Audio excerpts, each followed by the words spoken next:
하늘의 귀한 놀라운 사랑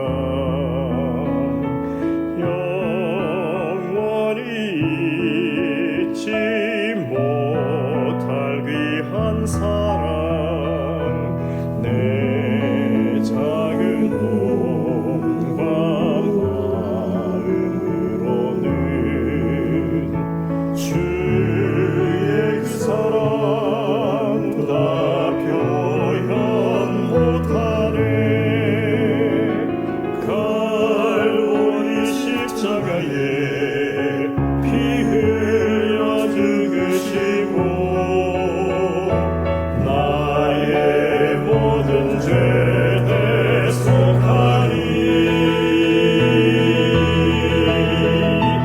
영원히 잊지 못하리. 주의 놀라운 사랑 온 몸과 마음을 들여 그를 찬양해. 주의 귀한 사랑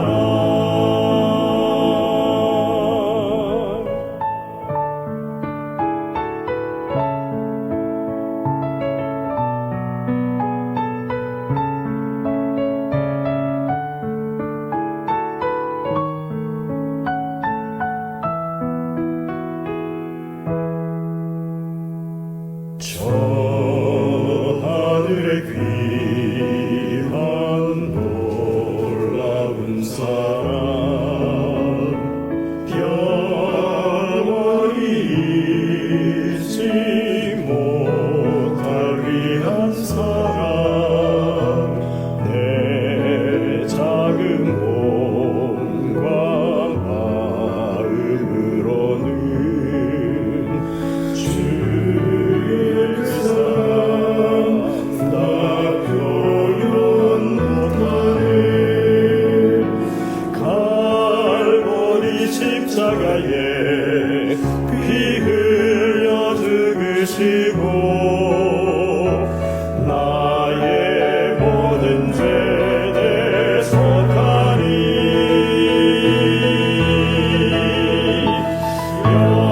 영원히 잊지 못하리. 주의 놀라운 사랑 온 몸과 마음을 들여 그를 찬양해. 주의 귀한 사랑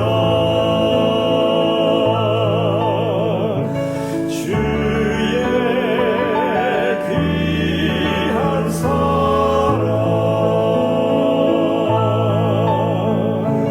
주의 귀한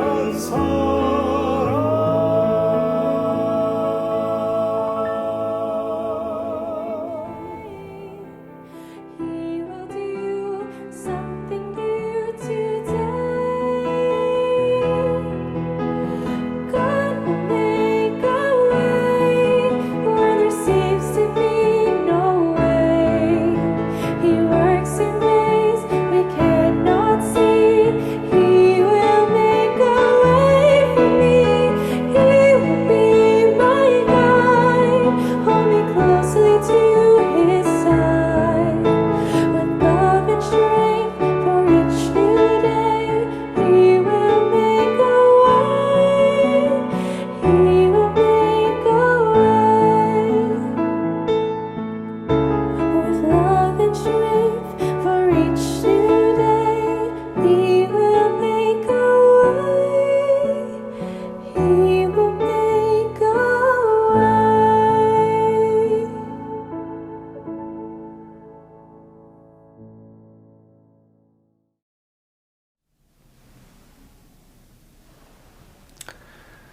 안녕하십니까. 행복한 안식일입니다. 2023년이 시작한 게 엊그저께 같은데 벌써 두 번째 안식일을 맞이하였습니다. 지난 한 주간도 여러분 건강하고 평안하시고 또 기도와 말씀으로 우리 예수님과 동행하는 시간 가지셨습니까?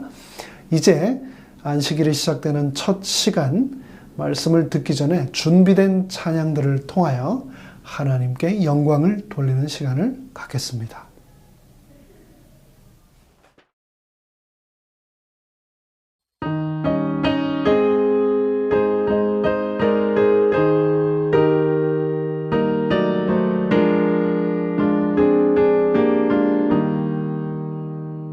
이름 비길 때가 어디 있나 잴 수도 없고 셀 수도 없는 귀하신 이름 놀라우신 이름 참되신 이름 우리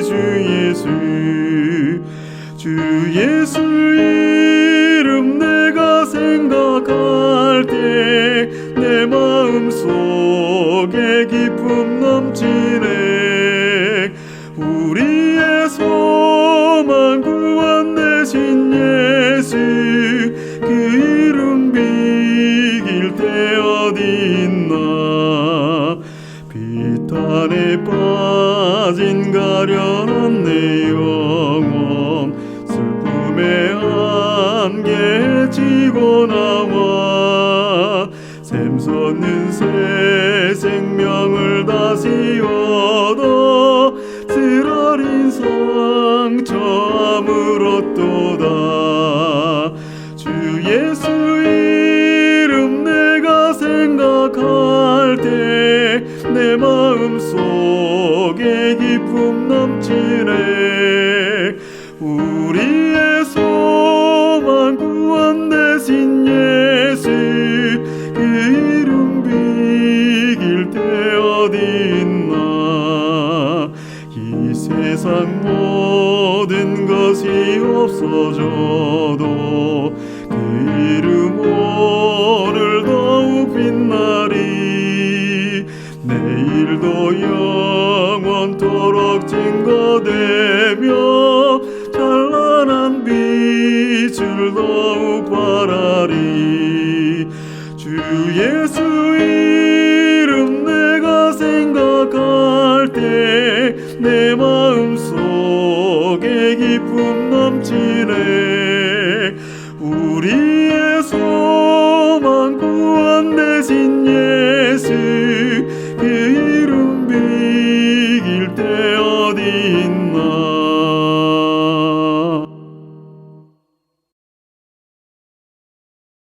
내 주 하나님 넓고 큰 은혜는 저 큰 바다보다 깊다. 너고 다주를 끌러 깊은 대로 저 한가운데 가보라. 언덕을 떠나서 창파에 배 띄워 내 주 예수 은혜의 바다로 내 맘껏 다녀보라. 왜 너 인생은 언제나 거기서 저 큰 바닷물을 보고 그 밑 모르는 깊은 바닷속을 한 번에 하려 안 보나. 언덕을 떠나서 창파에 배 띄워 내 주 예수 은혜의 바다로 내 맘껏 다녀보라. 많은 사람이 얕은 물가에서 저 큰 바다 가려다가 찰싹거리는 작은 바다 보고 맘이 졸여서 못 가네.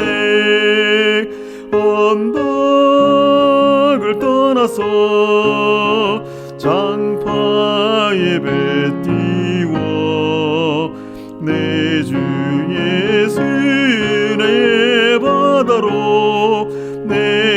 맘껏 다녀보라.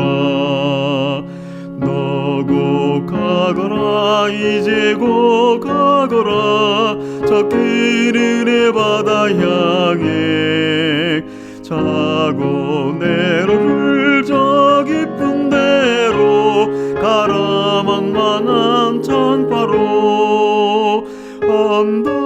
언덕을 떠나서 창파에 배 띄워 내 주 예수 은혜의 바다로 내 맘껏 다녀보라.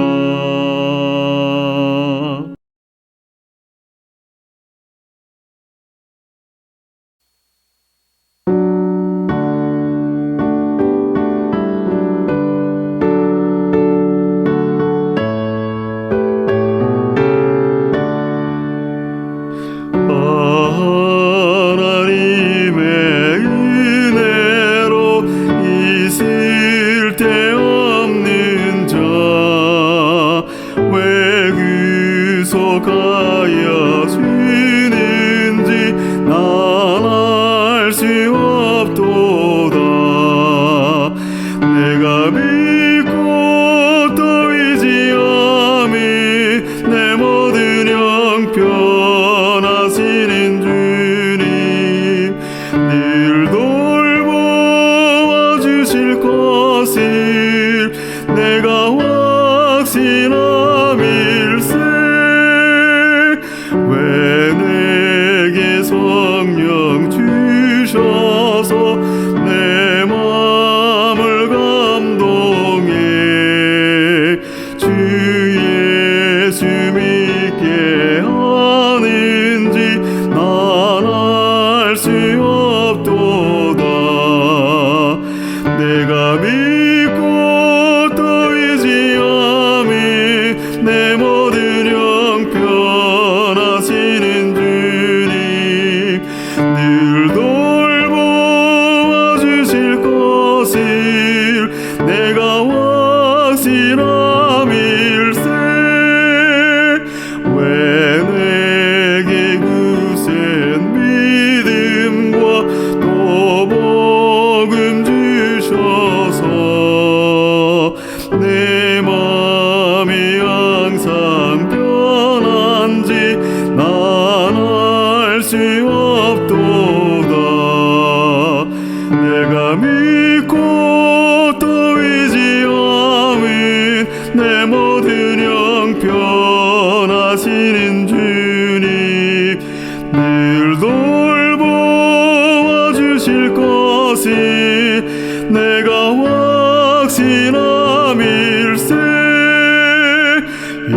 이초로 인생 살 동안 내가 갈 길 편하지 혹환난 고통 당할지 난 알 수 없도다. 내가 믿고 또 의지함이 내 모든 형편하시는 주님 늘 돌보아 주실 것을 내가 확신함일세. 주 언제 다시 오실지 혹낮에 혹밤에 또 주님 만날 그것도 난 알 수 없도다. 내가 믿고 또 의지함이 내 모든 형편하시는 주님 늘 돌보아 주실 것을 내가 확신함일세.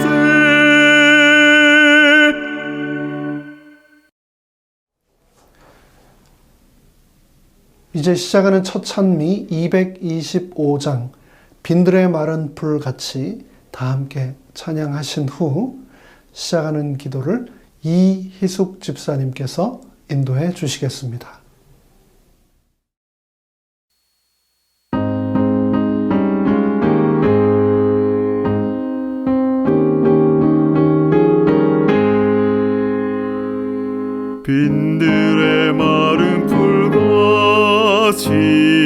지들은 나의 심령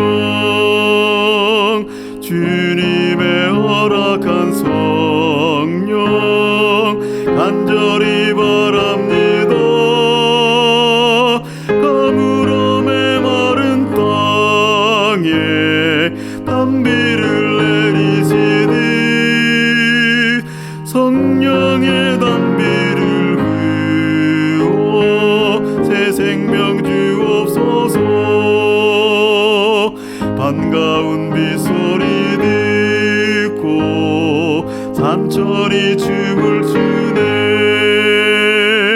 봄비로 내리는 성령 내게도 주옵소서. 가물어 메마른 땅에 단비를 내리시니 성령의 단비를 부어 새 생명 주옵소서.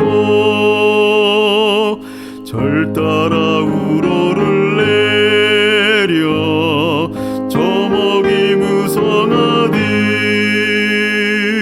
갈급한 내 심령 위에 성령을 부소서.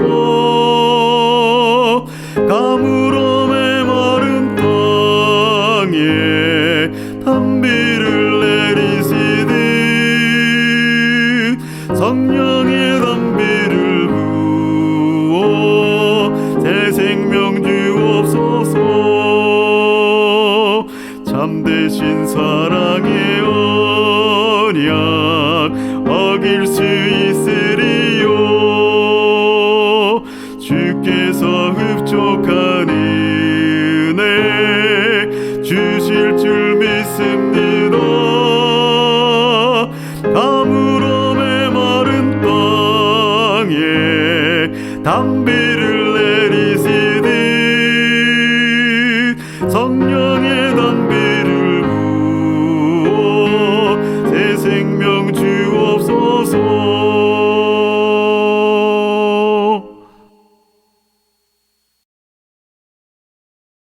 하늘에 계신 하나님 아버지, 새해를 맞이한 지도 벌써 2주일이 소리 없이 지나가고 있습니다. 저희들 새해에 새로운 마음과 결심으로 하나님의 성령님을 우리 마음에 초청합니다. 십자가의 사랑과 구원의 약속으로 더욱더 하나님께 가까이 가고 늘 저희들이 이웃들에게 선물의 사람이 되기를 원합니다. 하나님 아버지, 세상은 힘들고 어려울지라도 하나님의 능력과 힘과 지혜로 이 세상을 주님이 주시는 평안한 마음으로 살 수 있는 우리 킴주교의 모든 성도님들, 어린이로부터 어른들에게 인도하여 주시기를 기도합니다. 때로 실수하고 넘어져도 괜찮다, 다시 일어서면 된다고 해주시는 아버지가 있기에 더욱 감사합니다. 우리 모든 하나님이 원하시는 그릇들이 되어 항상 남에게 도움을 줄 수 있게 되기를 기도합니다.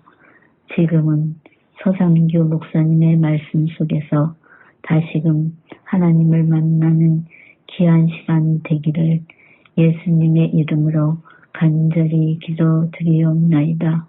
아멘.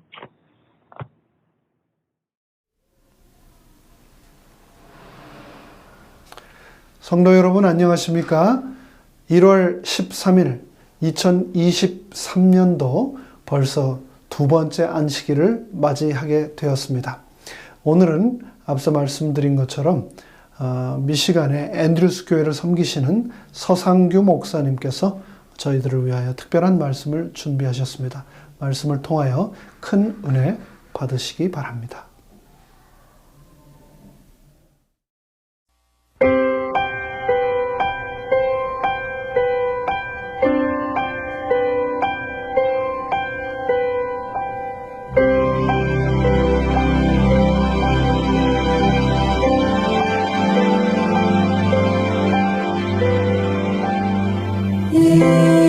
내게 있는 모든 것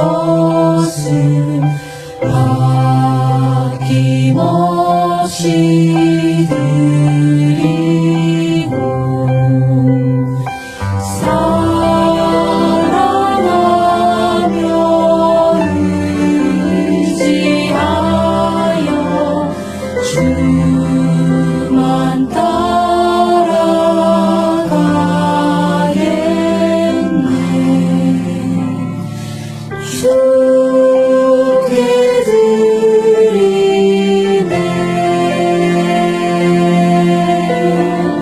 주께 드리네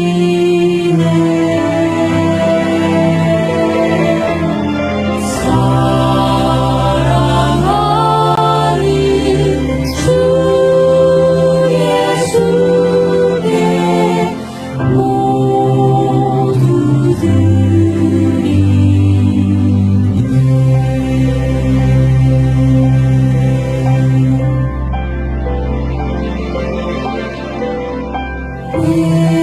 내게 있는 모든 것은 주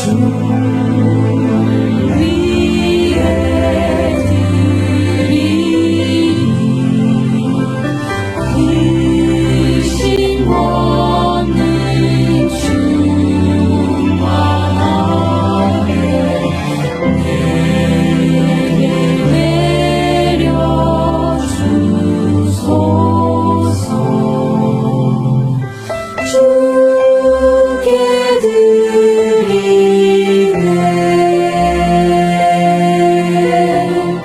주께 드리네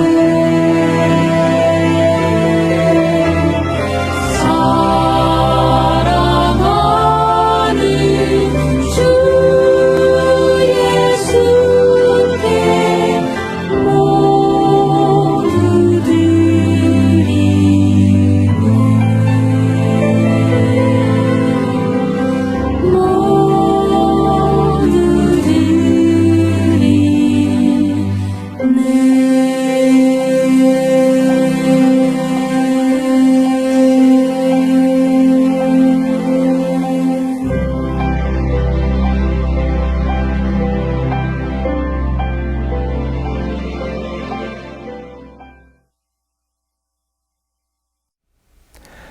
성도 여러분, 안녕하세요.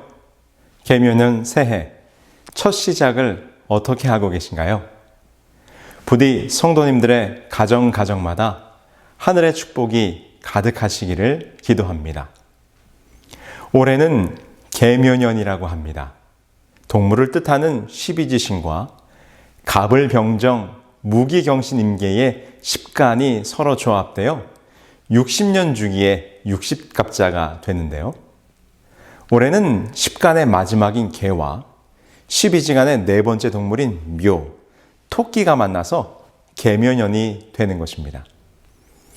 특별히 이 10간은 색깔의 의미도 가지고 있어서 작년 이민년의 임과 함께 올해 개는 검은 흑색을 의미합니다.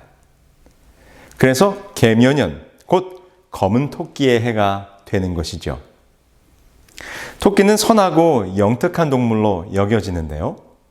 여기에 검은색은 동양에서 지혜를 상징한다고 하니 개묘년은 지혜와 총명이 넘치는 해라고 볼 수 있을 것입니다.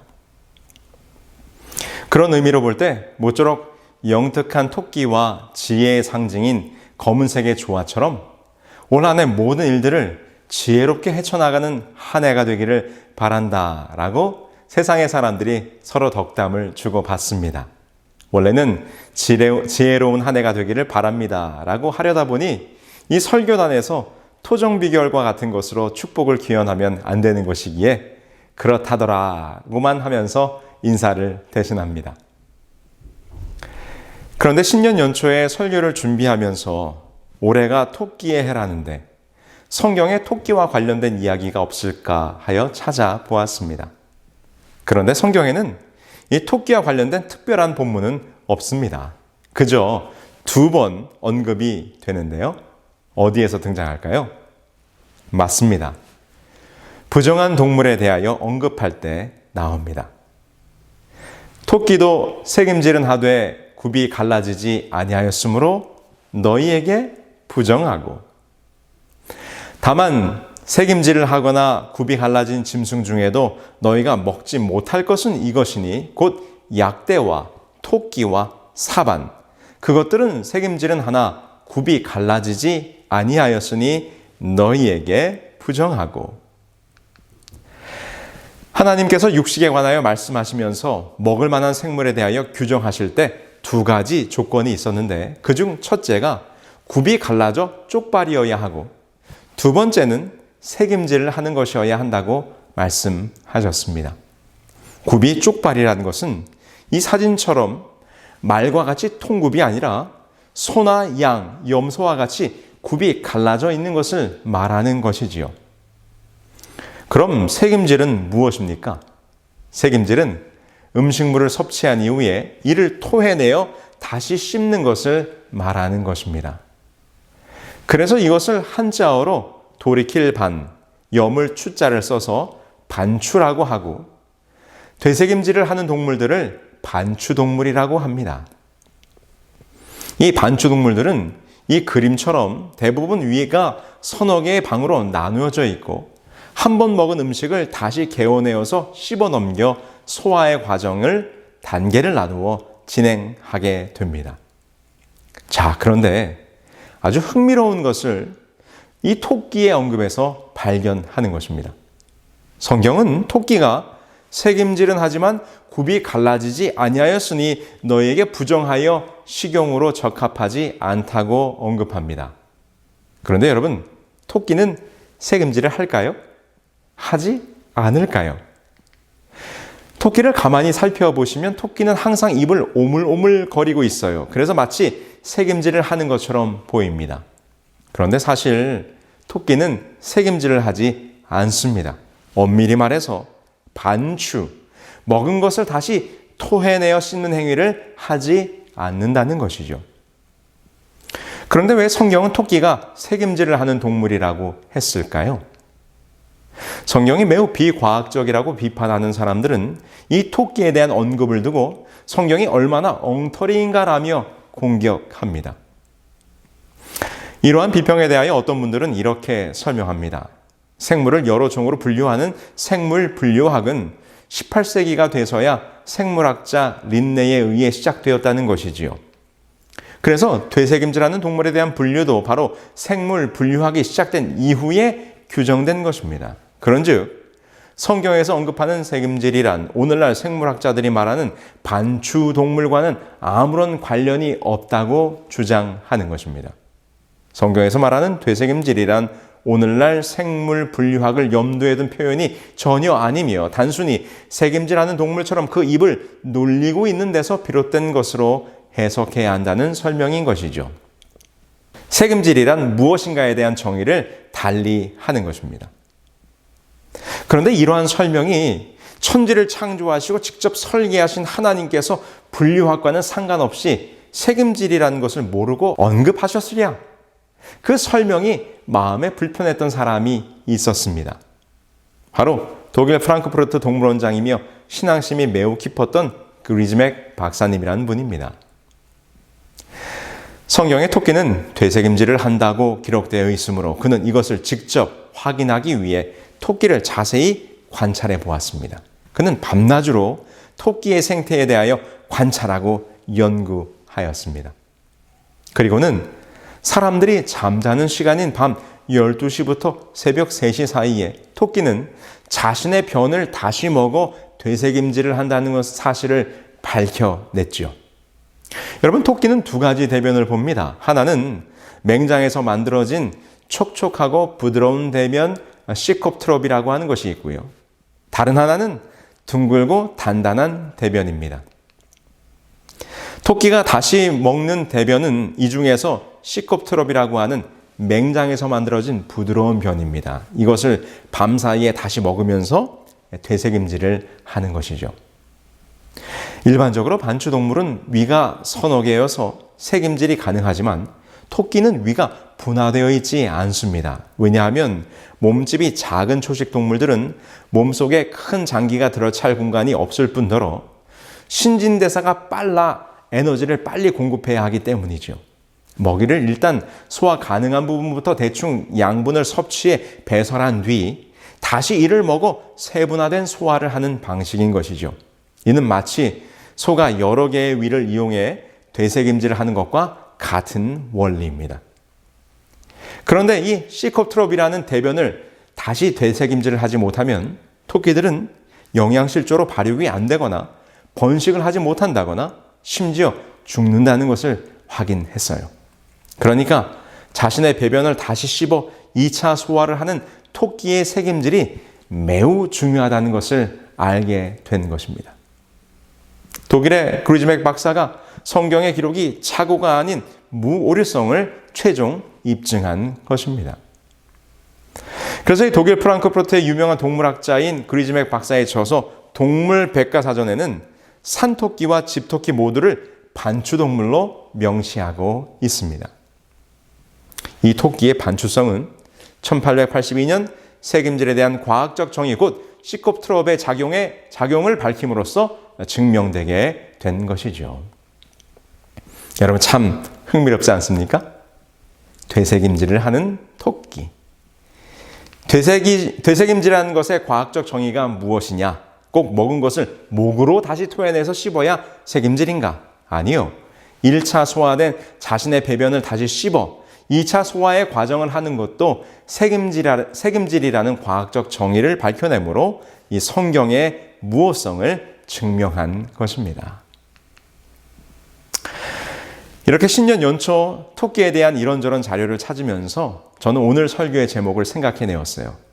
개묘년, 새해, 영적 되새김질. 여러분, 되새김질의 의미가 무엇이었습니까? 사전적 의미로는 지금까지 우리가 살펴본 토끼의 새김질처럼 입안의 음식을 내씹는다라는 의미를 가지고 있죠. 그리고 또 다른 의미로는 다시 떠올려 골똘히 생각하는 것이라는 의미를 가지고 있어요. 아하, 그래서 저는 오늘 설교의 제목을 영적 되새김질이라고 정한 것입니다. 그래서 오늘 여러분들에게 이렇게 말씀드리고 싶습니다. 영적 되새김질이란 말씀의 묵상입니다. 말씀을 깊이 생각하고 되새기고 되새기는 삶. 이것이 영적 되새김질이라는 것이죠. 개묘년 새해 우리가 복을 누리려면 우리의 삶이 토끼처럼 영적 되새김질을 하는 삶이 되어야 할 것입니다. 시편 1편 1절로 2절에 이렇게 말씀하십니다. 복 있는 사람은 악인의 꾀를 쫓지 아니하며 죄인의 길에 서지 아니하며 오만한 자의 자리에 앉지 아니하고 오직 여호와의 율법을 즐거워하여 그 율법을 주야로 묵상하는 자로다. 여러분, 새해 우리가 서로 많은 복을 기원하고 소원합니다. 그런데 성경은 복 받는 사람의 특징을 잘 설명하고 있어요. 복 있는 사람은 여호와의 율법을 즐거워하며 그 율법을 항상 묵상하는 자라 하셨습니다. 여러분, 묵상이 무엇입니까? 묵상하다. 묵상하다라는 이 단어는 히브리어 하가에서 왔는데 이 단어는 의성어이기도 하다고 합니다. 우리말의 비둘기 울음은 구구구구라고 표현하지만 히브리어는 비둘기 울음을 하가라고 표현한다고 하네요. 이는 비둘기가 구구구구 입으로 자꾸 되뇌이며 소리를 내는 의성어에서 파생한 단어입니다. 묵상의 의미는 곰곰이 생각하다입니다. 두고두고 깊이 생각하고 또 생각하는 것이지요. 바로 이것이 반추하는 것입니다. 그래서 성경에서의 묵상은 중얼거리거나 읊조리는 것, 혹 나지막하게 말하는 것을 의미하기도 합니다. 말씀을 읊조리는 것이지요. 낭독하는 것이고 암송하는 것이며 그리고 깊이 생각하는 것입니다. 영적 되새김이란 말씀을 묵상하는 삶인 것입니다. 지금 이 시간에 말씀을 묵상하던 한 사람의 이야기를 함께 나눠보려고 합니다. 일어나 가서 보니 에디오피아 사람 곧 에디오피아 여왕 간다게의 모든 국고를 맡은 큰 권세 있는 내시가 예배하러 예루살렘에 왔다가 돌아가는데 병거를 타고 선지자 이사야의 글을 읽더라. 사도행전 8장 후반부에는 에티오피아 여왕 간다게의 국고 관리인 내시가 복음을 듣고 구원받는 사건이 기록되어 있습니다. 그는 예배하러 예루살렘에 왔다가 귀국길에 올라 예루살렘 남쪽의 가자 광야를 지나는 중이었습니다. 그런데 그는 병거 위에서 이사야서 53장을 읽는데 우리의 허물 때문에 찔리고 우리의 죄악으로 인하여 상하고 하나님과 평화를 누리기 위해 우리 대신 징계를 받은 그분이 도대체 누구를 말하는 것인지 알 수 없었습니다. 그때 성령의 인도함을 받은 빌립이 내시에게 다가가 함께 수레를 타고 그 구약의 예언을 풀어 그분이 예수님이시며 그분이 주신 천국 복음이 무엇인지를 전하게 됩니다. 그때 내시는 말씀에 눈이 뜨이고 얼마 전에 십자가에서 돌아가신 예수님이 이사야 53장에 고난받는 종임을 분명히 깨닫게 됩니다. 그리고는 사도행전 8장 37절 개역 성경에는 없음이라고 되어 있지만 흠정역에는 그가 말하기를 예수 그리스도가 하나님의 아들이심을 나는 믿노라 라는 신앙 고백을 한 후에 물 있는 곳에 이르러 빌립으로부터 침례를 받고 귀국길에 오르게 됩니다. 그런데 여러분, 이곳에 등장하는 에티오피아 내시는 누구입니까? 이방인인 에티오피아인 내시가 무슨 자격으로 예루살렘에 와서 유대인들과 함께 유월절 절기를 그 절기를 지켰을까요? 그는 어떻게 구약 성경을 소지하였고 이사야서를 읽고 이해할 정도로 히브리어에 능통했을까요? 도대체 그는 누구입니까? 1860년대에 에티오피아에서 선교 사역을 하던 한 유택의 영국 선교사는 이 에티오피아의 북쪽 곤다르 지역의 한 오지 마을에 갔다가 마을 중앙에 세운 회당벽에 두 개의 삼각형을 거꾸로 겹쳐놓은 다윗의 별이 그려져 있는 것을 보고 깜짝 놀랐다고 합니다. 더욱 놀라운 것은 마을 사람들이 자신들은 유대인이라고 말하고 실제 그들은 유대교 법과 절기를 지키는 신앙 공동체 생활을 하고 있었던 것이죠. 선교사가 자기도 유대인이라고 하자 백인 유대인도 있냐고 말하면서 오히려 놀라워했다고 합니다. 이 선교사들을 통하여 에티오피아의 흑인 유대인 공동체가 살고 있다는 것이 알려진 후 유럽의 이스라엘 소사이어티는 이들에게 관심을 갖고 랍비를 보내어 그들이 유대인임을 인정하고 그곳에 학교도 지어주고 히브리어 과목도 개설하였다고 합니다. 참 흥미롭죠? 어떻게 이 에티오피아 지역에 유대인 공동체가 있었을까? 이들은 피부가 검은 사람들이었기 때문에 지금도 그들을 검은 유대인 베타 이스라엘이라고 부른다고 합니다. 근데 여러분, 이 구전에 따르면 열왕기상 10장에 기록된 스바의 여왕이 에티오피아의 여왕이었고 이 솔로몬과의 사이에서 아들이 있었다는 것입니다. 그 아들의 이름이 메네릭인데요.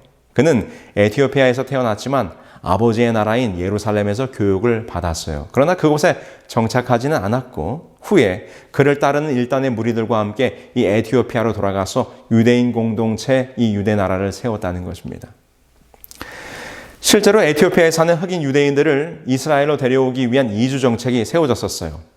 이스라엘 정부는 이스라엘에 들어오는 모든 유대인들에게 자동으로 국적을 허락하는 귀한 법에 따라 이 에티오피아 흑인 유대인들에게도 이스라엘 국적을 받을 수 있도록 허락을 해 주었습니다.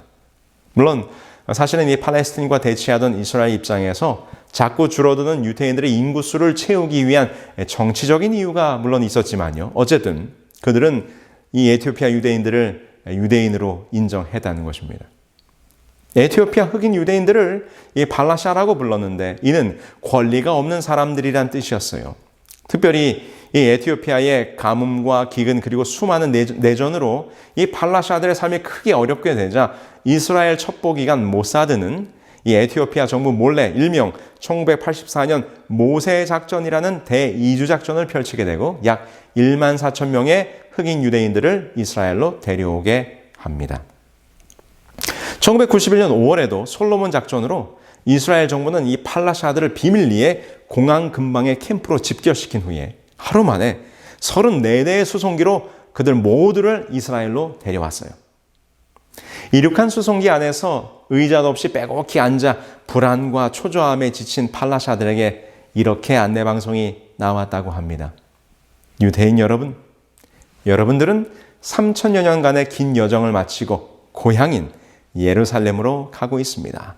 이스라엘은 여러분들의 귀향을 진심으로 환영합니다. 참 흥미로운 사건이고 이야기죠. 어쨌든 이 에티오피아 왕들의 사적에 따르면 메네릭은 솔로몬 왕조를 세워 제1대 왕이 되었고 지혜로운 왕이었다고 합니다. 그래서 그는 유대 유월절 절기에 사절단을 이스라엘로 보내 서로 문물을 교류하였고 이것이 이 두 나라의 전통이 되어 약 900여 년이 흐른 후 이 유월절 절기에 에티오피아 여왕 간다게가 히브리어와 성경에 능통한 내시를 유월절 사절단의 대표로 보냈다는 것이죠. 그래서 그 내시가 유월절 전에 예루살렘에 와서 유월절 그리고 오순절을 지내며 예루살렘에서 일어났던 여러 사건, 즉 예수님의 십자가 처형과 부활, 오순절 성경 강림, 그리고 예루살렘 초대교회가 세워지는 것을 직간접적으로 경험했다는 것입니다. 물론 그는 사절단 대표로서 유대 관원들과 제사장 등 상위 계층의 사람들을 주로 상대하면서 십자가에서 죽은 예수님에 대하여 그릇된 정보를 많이 접했을 것입니다. 그러나 그는 돌아온 내내 궁금했습니다. 그가 늘 읽고 묵상하던 구약의 기록들, 그 예언의 말씀들과 함께 그가 예루살렘에서 보고 목격했던 일들이 자꾸 마음속에 생각이 나는 것입니다. 그래서 그는 에티오피아로 내려가는 병거 위에서 말씀을 펴놓고 읽고 또 읽으며 그 말씀을 묵상했습니다. 그때 그 말씀을 깨닫고자 애를 쓰며 달려가는 마차 위에서도 말씀 읽기를 쉬지 않았던 내시에게 성령께서 빌립을 보내시게 된 것이지요. 내시는 빌립을 만나 말씀을 깨닫게 되었고 그는 최초의 에티오피아인 기독교인이 되었습니다. 성도 여러분, 에티오피아 내시는 누구인가? 저는 이 시간에 이 에티오피아인 내시가 솔로몬과 스바 여왕 사이에 태어난 후손이다, 그런 이야기를 하는 것이 아닙니다. 에티오피아 내시는 누구인가? 이 에티오피아 내시는 말씀을 묵상하는 사람이었습니다. 말씀을 읽고 또 읽고 그 예언의 말씀의 의미를 깨닫기 위해서 열심으로 생각하며 말씀을 되새김질하던 사람이었다는 것입니다. 그런데 이 내시의 모습에서 한 걸음 더 들어가서 생각해 보고 싶은 것은 내시가 빌립을 만난 이후에 그는 단순히 말씀의 기독론적 깨달음에서만 머물러 있지 않았다는 것입니다. 이사야의 고난받는 종이 예수군요. 이제야 알겠습니다. 감사합니다.로 끝나지 않았어요. 그는 깨달음과 동시에 즉시로 침례를 받았습니다. 말씀의 묵상 그리고 깨달음 거기에서 멈추는 것이 아니라 이제는 내가 침례를 받음에 무슨 거리낌이 있느냐라고 말하며 즉시로 믿음의 행위를 보였다는 것입니다. 여러분, 이것이 그리스도인이 성경을 읽고 묵상하며 깨달은 자의 모습인 것을 보여주는 것입니다. 영적 되새김, 말씀의 묵상을 하는 자는 반드시 그의 삶이 변하게 되어 있다는 것이지요. 이것이 에티오피아인 내시가 보여준 영적 되새김의 삶인 것입니다. 내시는 침례에 필요한 회개의 문제에 있어서 어떤 거리낌도 느끼지 않았다고 말합니다. 이 표현은 그동안 내시에겐 뭔가 거리낌이 있었다는 점을 전제하는 것이지요. 글쎄요, 아마도 그는 구약을 늘 묵상하는 자였기 때문에 구약 성경에 기록된 율법 중 고환이 상한 자를 회중에서 배제할 것이라는 말씀을 알고 있었을 거예요. 그는 내시였기에 그는 그 말씀이 늘 자신의 믿음을 가로막는 걸림돌이었을런지 모르겠습니다. 그런데 이제 빌립 집사님의 말씀을 들어보니 그 모든 막히는 담장이 십자가의 은혜로 다 무너졌다는 것입니다. 그는 그때 그것을 깨달은 것입니다. 왜냐하면 예수 그리스도의 십자가 사건으로 죄의 문제가 해결되었기 때문인 것이죠. 그 깨달음의 순간 그는 얼마나 기뻤을까요? 그가 오랫동안 구약의 말씀을 읽고 묵상하였던 그 모든 것이 아주 분명하고도 선명하게 보이게 되었을 때 그는 이제 말씀 안에서 자유로운 자가 되었습니다. 십자가의 은혜를 경험한 자가 되었습니다. 말씀의 깨달음을 통하여 삶이 변한 자가 되었습니다. 성도 여러분, 에티오피아의 내시야말로 영적 되새김질, 말씀을 깊이 묵상하는 자였습니다. 말씀의 묵상을 통해 삶이 변하는 자, 곧 하나님의 율법을 주야로 묵상함으로 참 자유와 구원의 축복을 누린 사람이었습니다. 계명년 새해 올 한 해 동안 우리도 영적 되새김질을 하는 자들이 되어야 하지 않겠습니까? 말씀을 깊이 묵상하는 자들, 말씀을 사모하는 성도들, 그래서 삶이 변하는 살아있는 그리스도인들, 그렇게 되기를 정녕 원하십니까? 모쪼록 2023년 한 해 동안 여러분들의 입에서 말씀을 읊조리는 소리, 말씀을 낭독하는 소리, 말씀을 암송하는 소리, 그래서 영적 되새김, 곧 말씀의 묵상과 변화가 함께하는 저와 여러분들이 되길 바라면서 오늘 말씀을 마치겠습니다. 하늘에 계신 저희들의 아버지 하나님, 오늘 새해 이 아침, 올 한 해는 정말 말씀으로 살아가기로 결심했사오니 이 말씀을 함께 나눈 우리 모두가 다 오늘 말씀처럼 하나님의 말씀을 깊이 묵상하고 읽고 또 읽으며 마음속에 새기며 살아가는 영적 되새김질의 백성이 될 수 있도록 인도하여 주시옵기를 우리 주 예수 그리스도의 이름으로 축원합니다. 아멘.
주의 보혈 흘린 그곳에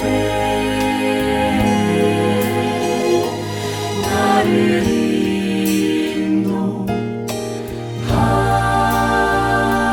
인도하소서.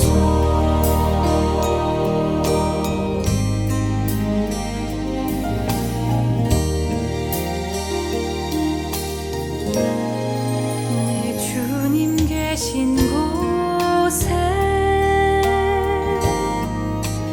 가려 하오니 찬양 드립니다. 한 목소리로 거룩한 곳 올라가 내 손과 몸을 여시고 주의 보좌 주의 영광으로 날 이끄소서.